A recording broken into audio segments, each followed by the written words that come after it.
নমস্কার, আমি মিঠু। আমার হিলিং জার্নিতে আপনাদের স্বাগত জানাই। আজকের ভিডিওতে আমরা আলোচনা করব বুধ বা মার্কারি আমাদের চার্টে কিভাবে প্রেজেন্ট থাকলে আমরা হিউজ মানি আর্ন করতে পারি। আসুন জেনে নিই। অ্যাস্ট্রোলজি এবং নিউমেরোলজি উভয় ক্ষেত্রেই বুধকে মানি বা টাকা, বুদ্ধি এবং বাণী এই সমস্ত বিষয়গুলোর সাথে অ্যাসোসিয়েট করে দেখা হয়।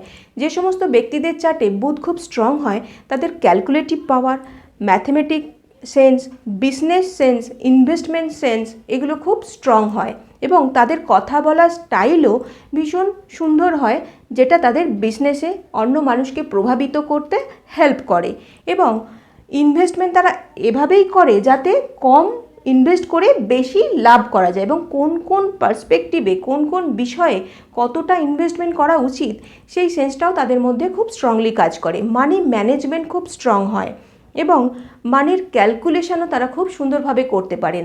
ফলে ব্যাংকিং, ফিনান্স, বিজনেস এছাড়া শেয়ার মার্কেট ম্যাথমেটিশিয়ান হিসাবে তারা ভীষণ সাইন করেন তাদের লাইফে। যদি বুধ কন্যা রাশিতে অবস্থান করেন, কারণ কন্যা রাশি বুধের নিজস্ব রাশি এবং এখানে বুধ উচ্চস্থ হন, ফলে বুধের পাওয়ার বেড়ে যায়। এবং বুধ যদি কন্যা রাশিতে থেকে সেই রাশিটি যদি ওই কুণ্ডলীর জন্য কেন্দ্রস্থান হয় তাহলে আরও বেটার রেজাল্ট দেয়, কারণ তখন বুধ ভদ্রা নামক যোগ তৈরি করেন।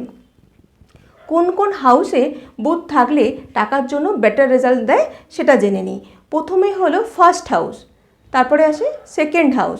সেকেন্ড হাউসে বুধ থাকলে মানুষজন ইনভেস্টমেন্ট, মানি ম্যানেজমেন্ট ভালোভাবে করতে পারেন। ফোর্থ হাউসে থাকলে মানির প্রতি তাদের অ্যাটাচমেন্ট বেশি হয়, ফলে তারা quick income, multiple source of income create করতে পারেন। সেভেন্থ হাউসে যদি বুধ থাকে তাহলে বিজনেসে স্ট্রং হন ব্যক্তিরা, কারণ এটা বিজনেসের ঘর, পার্টনারশিপের ঘর। তো এখানে যদি বুধ থাকে তাহলে মানুষকে বিজনেসে খুব সাকসেস দেয়। তারপরে আসে টেন্থ হাউস। টেন্থ হাউসেও যদি বুধ থাকে তাহলে মানুষের কেরিয়ারের ঘর এটা এবং কেরিয়ারে ভীষণ প্রগ্রেশন দেয়। অনেক বৃহৎ লেভেলে, অনেক বড় মাপে তার বিজনেসকে ছড়াতে সাহায্য করে টেন্থ হাউসের বুধ। এবং 11th হাউস হলো আমাদের লাভ বা প্রফিটের ঘর। এখানেও যদি বুধ থাকে তাহলে তার ইনভেস্টমেন্ট খুব স্ট্রং হবে এবং ইনভেস্টমেন্ট থেকে সে আর্নিং, প্রফিট এগুলো দেখতে পাবে এবং মাল্টিপ্লাই করতে পারবে তার প্রফিটকে, তার মানিকে। আসুন জেনে নিই কোন কোন রাশিতে বসলে বুধ খুব ভালো কাজ করে। আমি তো কন্যা রাশির কথা আগেই বলেছি, এছাড়া বৃষ রাশি, মিথুন রাশি। মিথুন রাশিও বুধের নিজস্ব রাশি, এখানেও খুব পজিটিভ রেজাল্ট দেয়।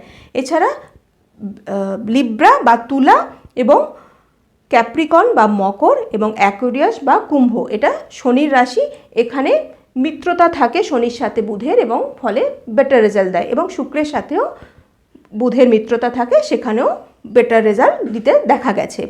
এছাড়া কিছু কিছু যোগ যদি কুণ্ডলিতে থাকে সেটাও খুব ভালো পাওয়ারফুলি কাজ করে। যেরকম যদি বুধ এই সমস্ত ঘরগুলোর মধ্যে সূর্যের সাথে বা সানের সাথে একসাথে বসে, যেটাকে আমরা বুধাদিত্য যোগ বলি, এবং ডিগ্রির পার্সেন্টেজটাও আমাদের দেখে নিতে হবে, কতটা বল আছে না আছে সেটাও ওপরেও ডিপেন্ড করে। এবং যদি ভিনাসের সাথে সেভেন্থ হাউস বা সেকেন্ড হাউসে বসে, এটা বিজনেসের ঘর, এটা মানির ঘর, তো এই ওয়েলথের ঘর, তো এই দুটো ঘরেও যদি বুধ আর শুক্র একসাথে বসে তাহলে খুব ভালো বিজনেসে সাকসেস দেয়। এবং যদি 10th হাউস এবং 11th হাউসে শনির সাথে একসাথে বসে, এই দুটো শনির কারক স্থান, এবং এখানে যদি শনির সাথে বুধ একসাথে বসে তাহলে বুধের পাওয়ার, শনির পাওয়ার দুটোই বেড়ে যায়। ফলে টাকা উপার্জন করার, multiple source of income create করার ক্ষমতা ব্যক্তিদের মধ্যে এমনি থেকেই আসে। তারা যেভাবে ইনপুট দেয় তার বহুগুণ আউটপুট তারা নিজেদের লাইফে গেইন করতে পারে।